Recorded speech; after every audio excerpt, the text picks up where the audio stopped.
We can read a 4,000-year-old tax receipt from a Sumerian barley merchant. We know his name.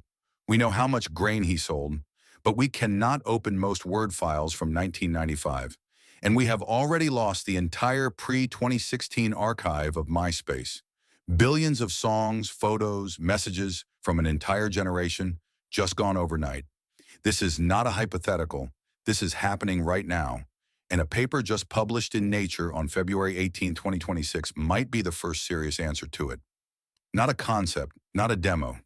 A working system that writes data into glass and reads it back error-free with a projected shelf life of over 10,000 years. Let me put that number in perspective. Writing was invented roughly 5,000 years ago.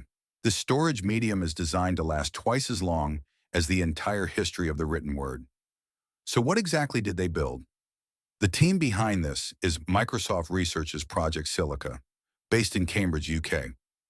43 researchers, about 8 years of work, and what they published is the first complete end-to-end glass archival storage system. That means not just the writing part or the reading part, but the entire pipeline. Data goes in, gets encoded, gets blasted into glass with a femtosecond laser, and then gets read back out with full error correction. Every single bit recovered. That distinction matters because previous glass storage research, including some very flashy demonstrations, tended to optimize one piece of the puzzle. Someone would show incredible density, someone else would show extreme durability, but nobody had stitched it all together into a system that actually works like an archive, until now. The physical medium is a glass plate about the size of your hand, 120 millimeters square, 2 millimeters thick. And inside that little tile, they packed 4.84 terabytes of usable data across 301 layers. To make that tangible, that is roughly 2 million printed books, or 75 libraries of Alexandria. In a piece of glass you could slide into your jacket pocket, but the number that really matters is not the capacity. It is how they write the data. They use an ultra-fast femtosecond laser, a laser that fires pulses lasting just quadrillionths of a second.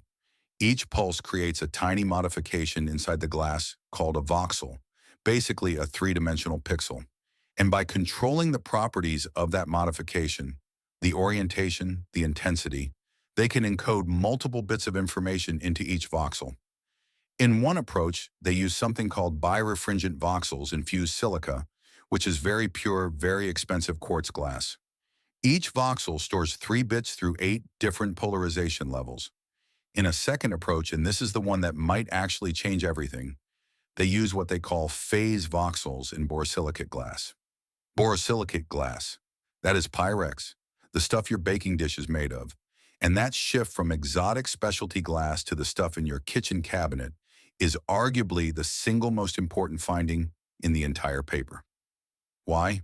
Because fused silica comes from a handful of specialized suppliers. It is expensive.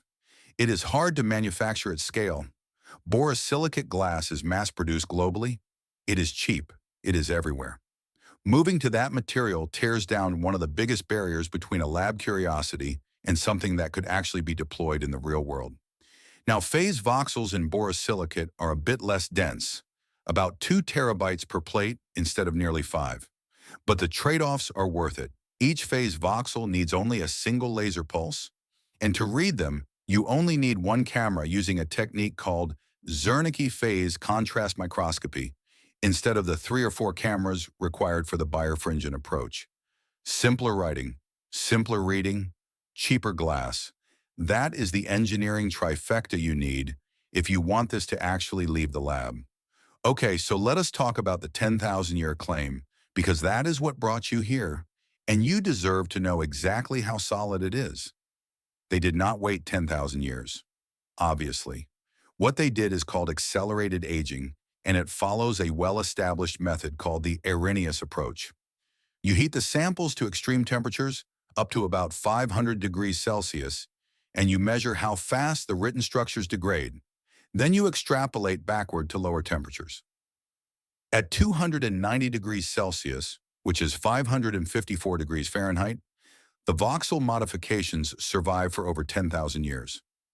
At room temperature, The extrapolated lifetime stretches to tens of thousands of years, possibly hundreds of thousands. And the glass itself is incredibly resilient. It does not care about water. It does not care about electromagnetic pulses. It does not care about magnetic fields. It consumes 0 watts sitting on a shelf. Compare that to a hard drive that fails at a rate of about 1.5% per year, or tape that needs to be replaced every 15 to 30 years, or an SSD that degrades within a decade. The glass just sits there, doing nothing, holding everything. And this is important, the paper is honest about the limits of that projection. The 10,000-year figure describes the durability of the voxel modifications under isolated conditions. It does not account for external stressors. Mechanical shock, meaning if you drop it, it can break. Chemical corrosion, scratches, bad storage conditions. A glass chemist named Doris Munk from Alfred University, who reviewed the work, put it pretty directly. High longevity as long as it is not melted, broken, or forgotten in a damp basement. Glass is tough, but it is not magic. And 10,000 years is a very long time for something to not get dropped. There is an even deeper problem, and this one is not about the glass at all. It is about us, specifically about whether anyone 10,000 years from now will know how to read it. This system requires precise optical microscopy equipment and a specific decoding pipeline, including a trained neural network. Melissa Terrace, a digital cultural heritage researcher at the University of Edinburgh, makes a point that should keep archivists up at night.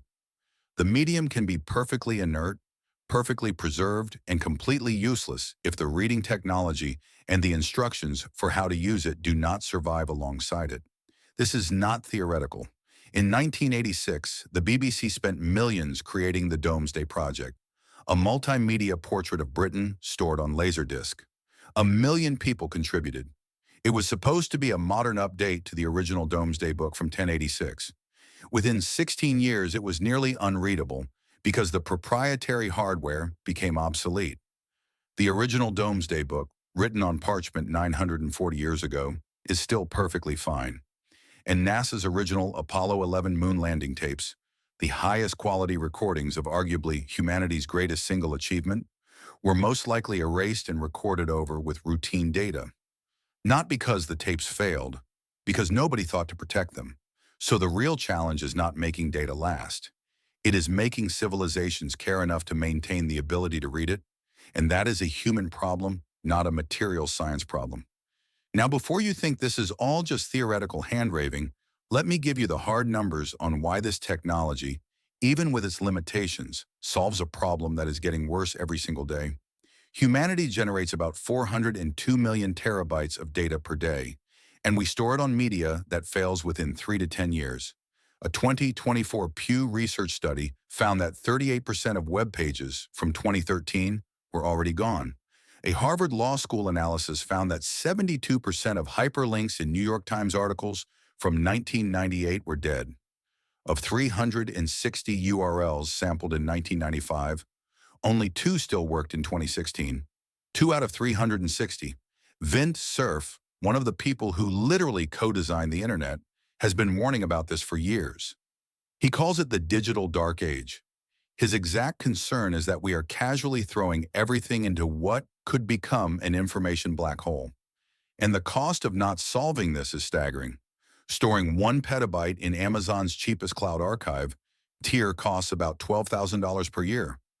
Over 10,000 years, that is $120 million for 1 petabyte. And that assumes someone keeps paying. Glass needs no electricity, no climate control, no migration, no staff. You write it once and walk away. That cost argument is what gets the attention of the actual decision makers. Not the poetry of 10,000 years, but the spreadsheet showing that glass becomes cheaper than tape once you zoom out far enough on the timeline. And for cold archival data, the stuff companies and governments are legally required to keep but almost never access, the timeline might not need to be 10,000 years. It might only need to be 50. Now, the writing speed is slow. I am not going to pretend otherwise. 25.6 megabits per second per beam. That is about 3 megabytes per second. To fill one of those 4.8 terabyte fuse silica plates takes roughly 150 hours, over 6 days. Even with 4 parallel laser beams on the borosilicate system, it is about 70 hours for 2 terabytes. Compare that to a modern tape drive that writes at 400 megabytes per second. Glass is between 50 and 175 times slower, but that is exactly why this is being positioned for write once, read rarely archives, not for anything you need to access quickly. The team has demonstrated 4 parallel beams, and their thermal simulations suggest 16 or more beams are feasible, which would push throughput to over 260 megabits per second. Still not fast, but fast enough for archival workflows where you are writing data once and then leaving it alone for decades or centuries. There is also a cost bottleneck that nobody is sugarcoating. Femtosecond lasers currently cost hundreds of thousands of dollars each and require specialized maintenance. Richard Black, the project lead, has acknowledged that the remaining challenges mostly center on the laser hardware. And there is a classic chicken and egg problem. The lasers will not get cheaper without a mass market for them, and the mass market cannot emerge while the lasers are that expensive. Microsoft has not committed to commercializing this. They have said the research phase is complete and they are exploring options. Industry analysts estimate potential commercial availability somewhere between 2027 and 2030, most likely as an internal Azure cloud service rather than something you can buy. They are also not alone in this race. Cerabyte, a Munich-based startup backed by Western Digital and In-Q-Tel, which is the CIA's venture capital arm, is using femtosecond lasers on ceramic-coated glass and claims a path to 100 petabytes per rack by 2030 at $1 per terabyte. DNA Data Storage launched its first commercial service in late 2025, and the University of Southampton's 5D optical storage, now commercialized through a spin-out called Sphotonix, claims a theoretical capacity of 360 terabytes per disk with a projected lifespan of 13.8 billion years. Though that remains a materials demonstration, not a working end-to-end system like what Microsoft just published. And that is the real distinction. What makes this Nature paper significant is not that someone showed data can survive in glass. We have known that for years. It is that someone finally built the whole thing. The writer, the reader, the encoder, the decoder, the error correction, the machine learning pipeline, all of it working together, demonstrated with billions of voxels and published with full peer review in the most prestigious science journal in the world. One reviewer wrote that the fundamental science is not new, but the technical advances in system integration are very significant. That is the right way to think about it. This is an engineering milestone, not a physics breakthrough. And honestly, there is something poetic about the material itself, even if we are staying practical. The earliest permanent records humans ever made were pressed into clay. Sumerian tablets. Simple, durable, readable after 5,000 years. Then we moved to papyrus, parchment, paper, magnetic tape, spinning platters, flash memory, each one holding more data but lasting less time. We traded permanence for capacity and speed, and now we are drowning in data that might not survive a generation. Glass storage is, in a way, a return to first principles. Find a material that does not decay, put information in it, put it on a shelf. Except this time the shelf holds 2 million books instead of 1 tax receipt. The Nature News and Views commentary on this paper, written by researchers from Shandong University, said something that I think captures it perfectly.